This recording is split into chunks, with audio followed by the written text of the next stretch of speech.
Hello and welcome ICSE class 10 students. In this video I will discuss top 10 questions from computer applications. जितने भी questions आज मैंने select किया है उनमें तुम्हें वैराइटीज ऑफ क्वेश्चंस मिलेंगे इन्हीं 10 क्वेश्चंस में से। कुछ मल्टीपल चॉइस क्वेश्चंस भी हैं, असर्शन रीजनिंग भी है, कुछ तुम्हारे आउटपुट बेस्ड क्वेश्चंस हैं और कुछ है find the error in this code fragment. तो बहुत इंपॉर्टेंट क्वेश्चंस आज मैंने सिलेक्ट किया है, तुम्हारे कॉन्फिडेंस को बहुत हद तक बूस्ट अप कर देगा। वीडियो को पूरा देखना, सारे क्वेश्चंस को प्रैक्टिस करके एग्जाम के लिए जाना, देखोगे एग्जाम्स में बहुत अच्छा परफॉर्म करोगे। तो चलो शुरू करते हैं। ये रहा हमारा पहला question, what is the value of x after the following operation. अब देखो यहां पर पोस्ट फिक्स प्रीफिक्स का हमारा एक क्वेश्चन है और पोस्ट फिक्स प्रीफिक्स एक 100% श्योर रहना कि एक क्वेश्चन रहेगा ही पोस्ट फिक्स प्रीफिक्स से। देखो एक्स का इनिशियल वैल्यू 5 है, ये दिया हुआ है और ये एक्सप्रेशन को मैं अब लिख देता हूं। क्या लिखा हुआ है? X plus is equal to plus plus x plus plus minus minus x. तो इसे मैं सिंप्लीफाई करके लिखता हूं, x is equal to x plus फिर ये वाला पूरा चीज क्या लिखा हुआ है? Plus x plus minus minus x. इसे सॉल्व करते हैं, बहुत आसान है इसे सॉल्व करना। तो एक्स का इनिशियल वैल्यू 5 है, ठीक है, याद रखना। तो यहां पे x की जगह मैं 5 लिख देता हूं, फिर प्लस है तो प्लस लिख दिया, फिर प्लस x है, यानी पहले प्लस आ रहा है, यानी पहले मुझे इंक्रीमेंट करना होगा। तो पहले इंक्रीमेंट कर दो, 5 से 6 बना दो, फिर x का वैल्यू को लिखो विच इज 6 नाउ। उसके बाद ये प्लस है तो इस प्लस को मैं लिख दिया, फिर क्या है? x प्लस यानी पहले x है फिर बाद में प्लस है, इट्स पोस्ट फिक्स। तो पहले x का वैल्यू को लिखो, पहले इंक्रीमेंट मत करो, पहले x का वैल्यू को लिखो। x का वैल्यू है क्या? अभी 6 है, यानी मैंने 6 लिख दिया और फिर प्लस है, यानी फिर इंक्रीमेंट करो, मेक इट 7। तो पोस्ट फिक्स में हम क्या कर रहे हैं? बाद में इंक्रीमेंट कर रहे हैं और प्रीफिक्स में पहले इंक्रीमेंट कर रहे हैं। Okay, then this plus is there, ये प्लस लिख दिया, फिर माइनस एक्स है और माइनस पहले है, यानी दिस इज अ प्रीफिक्स, लेकिन ये डिक्रीमेंट है तो ये पहले डिक्रीमेंट करो। तो 7 को 6 बना दो, पहले सब्ट्रैक्ट किया, फिर x का वैल्यू को लिखो। तो x का वैल्यू अभी 6 हो गया है तो 6 लिख दिया। So now when you solve this 5 plus 6 is 23 which is option A. Very simple. Moving to the next question, which of the following is a wrapper class in Java. Wrapper class कौन से है इसमें? देखो int जो है this is a primitive data type, तो ये नहीं हो सकता। String is not a wrapper class. Character जिसमें सी कैपिटल है, यस, कैरेक्टर रैपर क्लास होता है which wraps the char primitive data type, char को रैप करके रखता है। तो इसका आंसर होगा ऑप्शन सी, कैरेक्टर। ये जो फ्लोट है ये प्रिमिटिव डेटा टाइप है, तो ये भी हमारा आंसर नहीं है। तो option C is the only correct answer. Next question क्या है? द नेक्स्ट मेथड कुछ कट रहा है ना थोड़ा सा क्वेश्चन। ओके, अभी नहीं कटेगा, हाँ अभी तुम्हें दिख रहा होगा, यस अभी तुम्हें क्वेश्चन पूरा दिख रहा होगा, राइट। अब देखो क्वेश्चन में आता है the next method of the scanner class is used to. तो नेक्स्ट मेथड होता है और एक नेक्स्ट लाइन भी होता है, स्कैनर क्लास का ही मेथड होता है। तो नेक्स्ट मेथड क्या करता है? इट रीड्स अ वर्ड, एक वर्ड को सिर्फ रीड करता है, पूरे सेंटेंस को वो रीड नहीं कर सकता। जहां पे स्पेस आया उसके पहले तक वो रीड कर लेता है, यानी स्पेसेस को ये रीड नहीं करता है, सिर्फ वर्ड के बीच में तो स्पेस नहीं होता ना, काफी सारे वर्ड्स मिलकर जहां बीच में स्पेसेस होंगे तब एक सेंटेंस बनता है। अगर मैं पूरे सेंटेंस को रीड कराना है तो हमें नेक्स्ट लाइन फंक्शन का यूज करना होता है, नेक्स्ट का नहीं, नेक्स्ट लाइन का, ठीक है। तो हमें पूछा है नेक्स्ट मेथड क्या रीड करता है। तो लेट्स रीड द ऑप्शंस। पहला है reads a single character, no not a character, it reads a single word, तो ए नहीं हो सकता। बी बोल रहा है read a complete line of text including spaces, no. ये काम कौन सा मेथड करता है? नेक्स्ट लाइन करता है, नेक्स्ट लाइन मेथड, नेक्स्ट नहीं, पूरे सेंटेंस को रीड करता है, स्पेसेस को भी including the spaces, this next line does, next does not do. C option क्या है? इट रीड्स अ टोकन यानी word until a white space यानी अ स्पेस इज एनकाउंटर्ड। जी हाँ, जहां तक स्पेस मिला तो वहां तक वो रीड कर लेता है। And it reads only integers value, no, integers को रीड करने के लिए नेक्स्ट इंट होता है। कौन सा मेथड होता है? Next int. ये तुम्हें याद रखने की जरूरत है, सिंपल भी है, सबको पता भी होगा। तो option C is the only correct answer. Predict the output. अब देखो आउटपुट बेस्ड क्वेश्चंस भी आ गए हैं।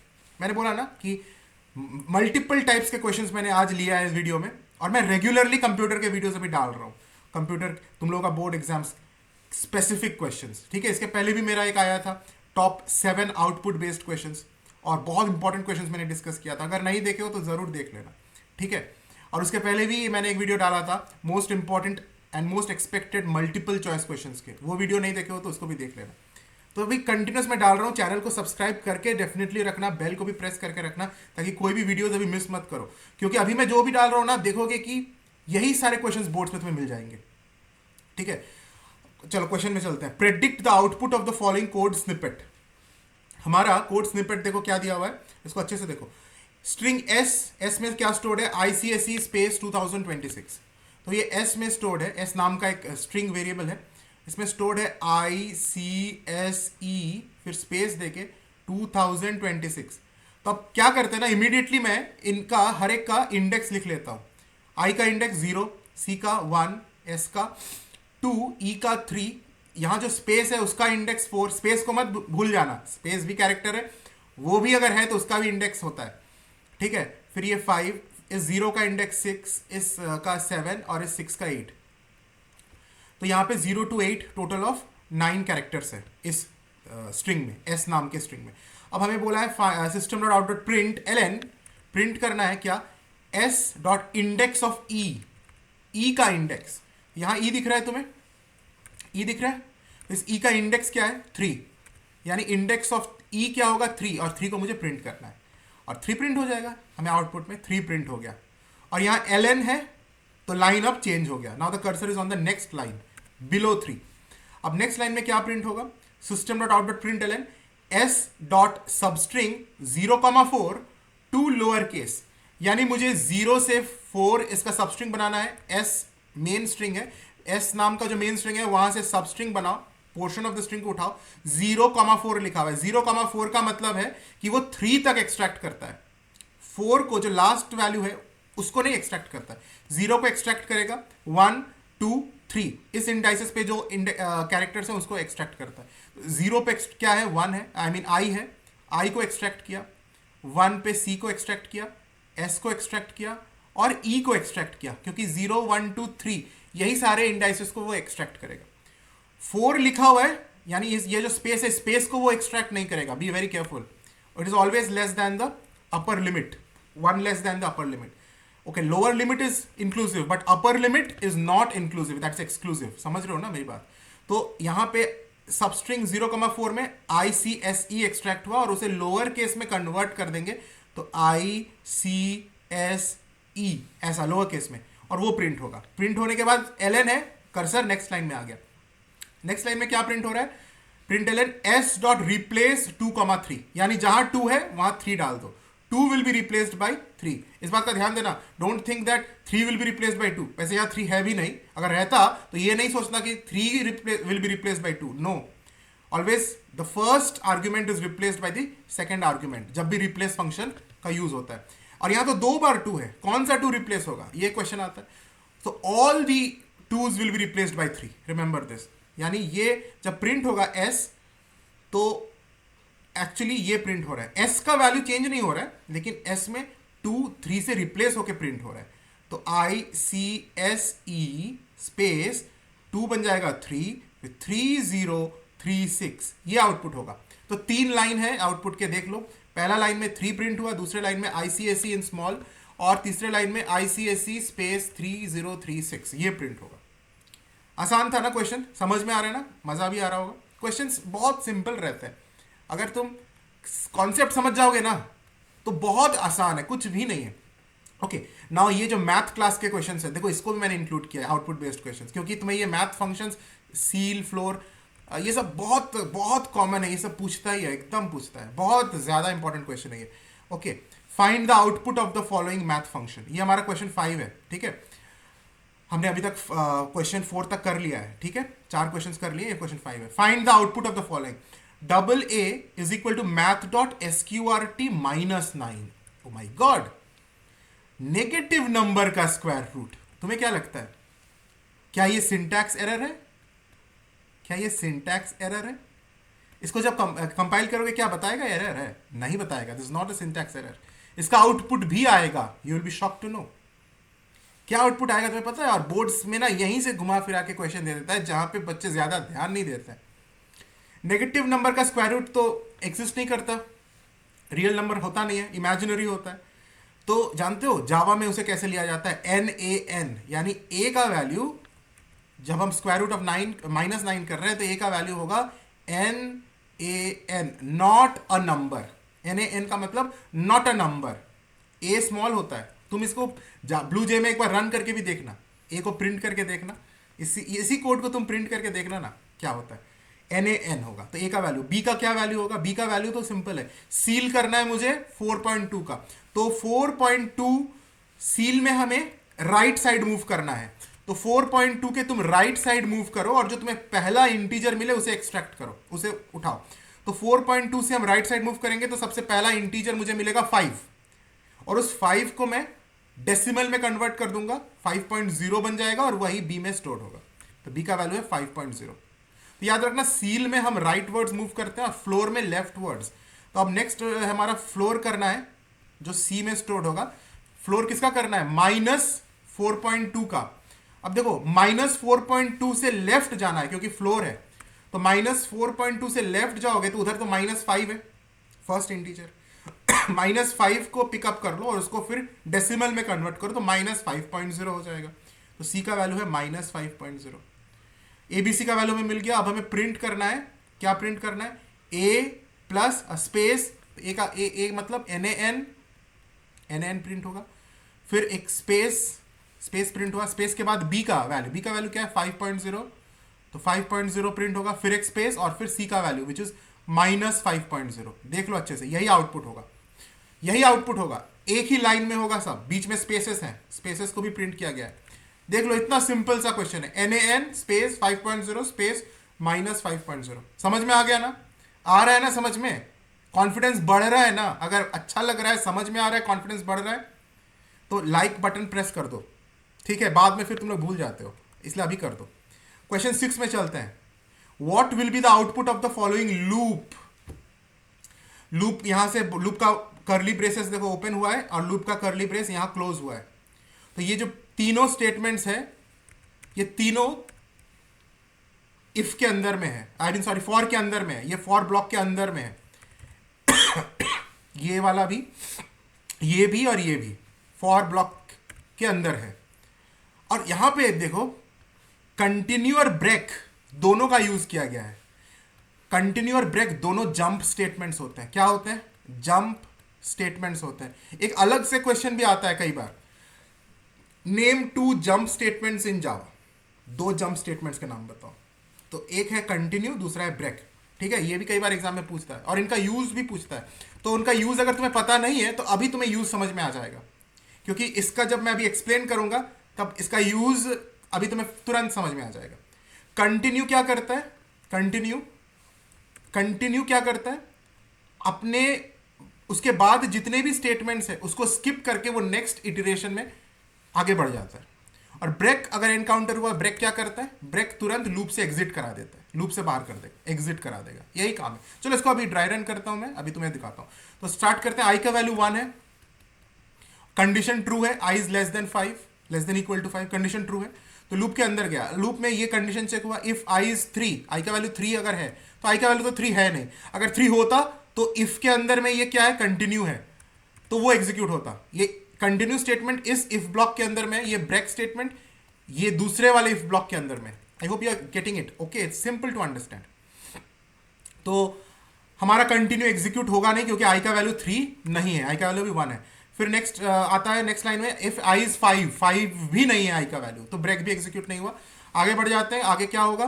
प्रिंट करो आई का वैल्यू और एक स्पेस भी, और उसी लाइन में रहना क्योंकि प्रिंट ln नहीं है, प्रिंट है।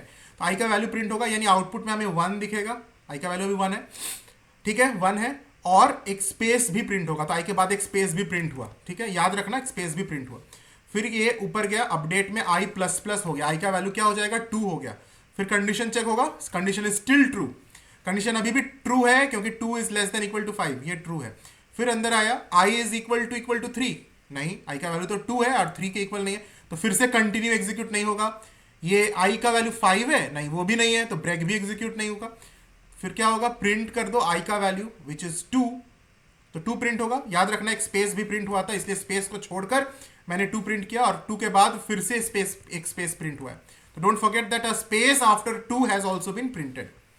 ठीक है, अब फिर से ऊपर जाएगा आई प्लस प्लस पर, आई का वैल्यू क्या बन जाएगा, 3 बन जाएगा, इंक्रीमेंट हुआ।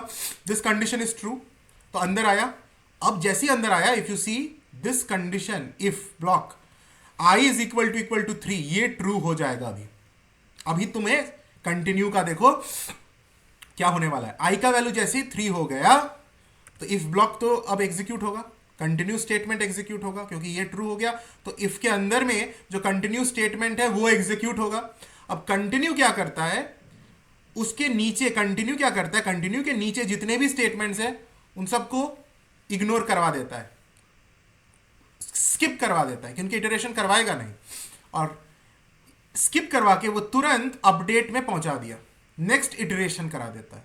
यानी कंटिन्यू हुआ तो ये प्रिंट होगा नहीं, ये कंडीशन भी चेक नहीं होगा, आई इज इक्वल टू 5 ये चेक होगा नहीं, और वैसे चेक होता तो भी फॉल्स ही होता, लेकिन चेक होगा नहीं। फिर ये प्रिंट होगा नहीं, क्योंकि कंटिन्यू अगर एग्जीक्यूट हुआ, जहां कंटिन्यू मिला, कंटिन्यू के बाद के स्टेटमेंट्स स्किप हो जाते हैं, और वो अगला इटरेशन में इमीडिएट नेक्स्ट इटरेशन को वो एग्जीक्यूट कराता है। यानी आई प्लस प्लस हो गया, आई का वैल्यू 4 हो गया, 3 से 4 हो गया, और ये प्रिंट आई का वैल्यू हुआ नहीं, इसलिए देखो 3 प्रिंट हुआ नहीं। अब आई का वैल्यू जब 4 हो गया, फिर ये कंडीशन चेक होगा, कंडीशन अभी भी ट्रू है, फिर नीचे आया, आई का वैल्यू 3 है क्या, नहीं 4 है, आई का वैल्यू 5 है क्या, नहीं, तो ना तो कंटिन्यू हुआ ना तो ब्रेक एग्जीक्यूट हुआ। क्या होगा, प्रिंट होगा आई का वैल्यू, आई का वैल्यू अभी 4 है, और फिर एक स्पेस भी प्रिंट हुआ, आई के साथ एक स्पेस प्रिंट हुआ। फिर ऊपर गया, आई प्लस प्लस हुआ, आई का वैल्यू 5 हो गया, जैसे ही 5 हुआ तो ये इफ ब्लॉक एग्जीक्यूट होगा नहीं, क्योंकि ये तो आई का वैल्यू 3 है तब एग्जीक्यूट होगा, अभी आई का वैल्यू क्या है, 5 है। यानी ये दूसरा वाला जो इफ है वो एग्जीक्यूट होगा, और उसमें क्या लिखा हुआ है, ब्रेक। ब्रेक जैसे एनकाउंटर हुआ तो तुरंत बाहर आ जाएगा लूप से, और लूप वही एंड हो जाएगा, फिर से नया इटरेशन भी नहीं होगा, और ब्रेक के बाद जो स्टेटमेंट्स है वो भी एग्जीक्यूट नहीं होगा, तुरंत लूप से बाहर। यानी ये स्टेटमेंट भी एग्जीक्यूट होगा नहीं, और लूप से बाहर आ गया, बस लूप खत्म। यही है output of the loop, 1 space 2 space 4। तो ये हमारा आउटपुट है इस क्वेश्चन का, यही आंसर है, 1 स्पेस 2 स्पेस 4। तुम्हें समझ में आ गया ना कंटिन्यू और ब्रेक का यूज। अब देखो एक असर्शन रीजनिंग क्वेश्चन है, मैंने बताया था ना, मैंने असर्शन रीजन को भी उठाया है, ताकि तुम्हें हर टाइप का क्वेश्चन करने में तुम्हें मौका मिले, करने का मौका मिले, तुम्हें कॉन्फिडेंस तुम्हारा बूस्ट अप हो। सिर्फ एक ही टाइप का क्वेश्चन तो बोर्ड्स में आएगा नहीं, वैराइटीज आएंगे, तो ये एक टाइप है। असर्शन, असर्शन कहता है constructor has no return type, not even void. अच्छा, कंस्ट्रक्टर पे अगर डाउट है, कंस्ट्रक्टर अगर तुम्हें नहीं समझ में आ रहा है, तो तुम्हें जानकर खुशी होगी कि कंस्ट्रक्टर पर 1 शॉट वीडियो मैंने ऑलरेडी पहले अपने चैनल पर अपलोड करके रखा हुआ है। कंस्ट्रक्टर पूरा बहुत अच्छे से मैंने एक ही वीडियो में 1 शॉट में पूरा कंस्ट्रक्टर को पढ़ा दिया, और मेरा 110% 200% गारंटी है कि अगर उस वीडियो को तुम देख लेते हो, तुम्हें अगर कंस्ट्रक्टर के ऊपर जीरो नॉलेज भी है कंस्ट्रक्टर होता क्या है, कंस्ट्रक्टर के स्पेलिंग के अलावा कंस्ट्रक्टर के बारे में अगर कुछ भी नहीं जानते हो, और अगर स्पेलिंग भी अगर नहीं जानते हो, तो भी तुम उस वीडियो को देखने के बाद तुम्हारा कंस्ट्रक्टर 100% क्लियर हो जाएगा।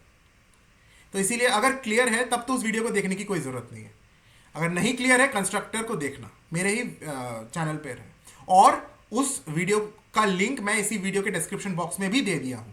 तो उस वीडियो तक पहुंचने के लिए तुम्हें डिस्क्रिप्शन बॉक्स में चेक करो, वो लिंक मिल जाएगा कंस्ट्रक्टर वाला, तो उसको देख लेना। फिलहाल इस क्वेश्चन को करते हैं। A constructor has no return type, ये बात एकदम सत्य है, पूर्ण रूप से सत्य, सनातन धर्म की तरह ये बात एकदम सत्य है। कंस्ट्रक्टर का कोई रिटर्न टाइप नहीं होता है, नॉट इवन वॉइड, वॉइड भी नहीं होता। रीजन, रीजन क्या दिया, यानी असर्शन तो ट्रू है। रीजन क्या है, constructors are used to initialize the state of an object and are called automatically during object creation.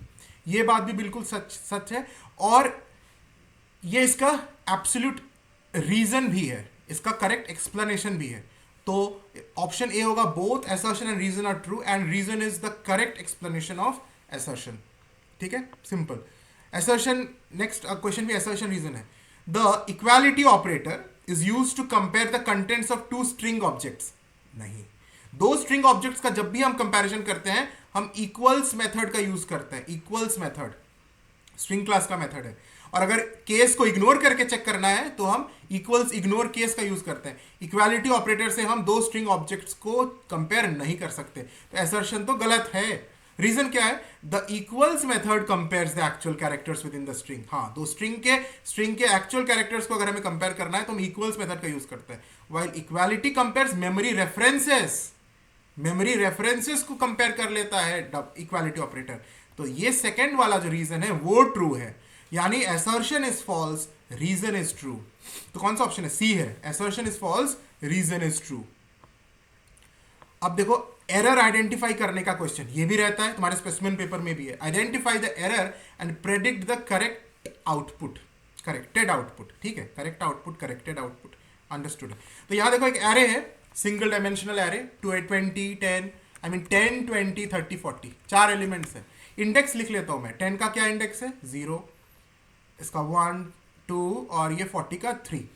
अब देखो, हमें लूप, फॉर लूप है, आई का वैल्यू 0 से हमें चलना है, ध्यान देना, आई का वैल्यू 0 से i less than equals to ARR.length।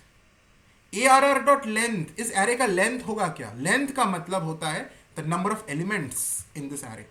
इस एरे में 4 एलिमेंट्स है, तो ARR.length का मतलब होता है 4।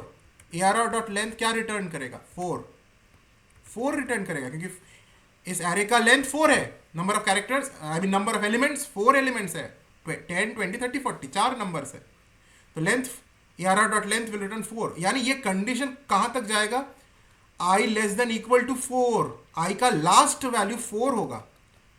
i 0 से i 4 तक जाएगा, लेकिन i 4 तक जाएगा और ARR i को जब प्रिंट करना है अंदर में, जब ARR 4 प्रिंट होगा, तो क्या ARR 4 कोई एलिमेंट है भी? हमारा ARR 3 तक है, थर्ड इंडेक्स तक है, ARR 4 तो कुछ है नहीं। समझ रहे हो? एरे का जो लेंथ है, यहां पर हमने यहां इक्वल टू साइन लगा के सब गड़बड़ी कर दी है। हमने नहीं किया, ये क्वेश्चन में एरर है और ये हमें निकालना भी है, फाइंड आउट करना है।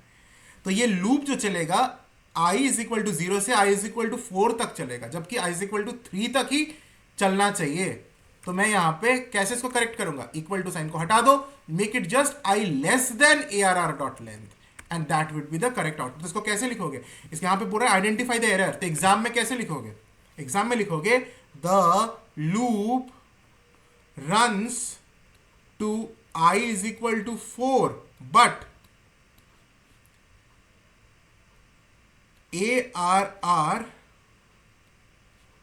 ARR maximum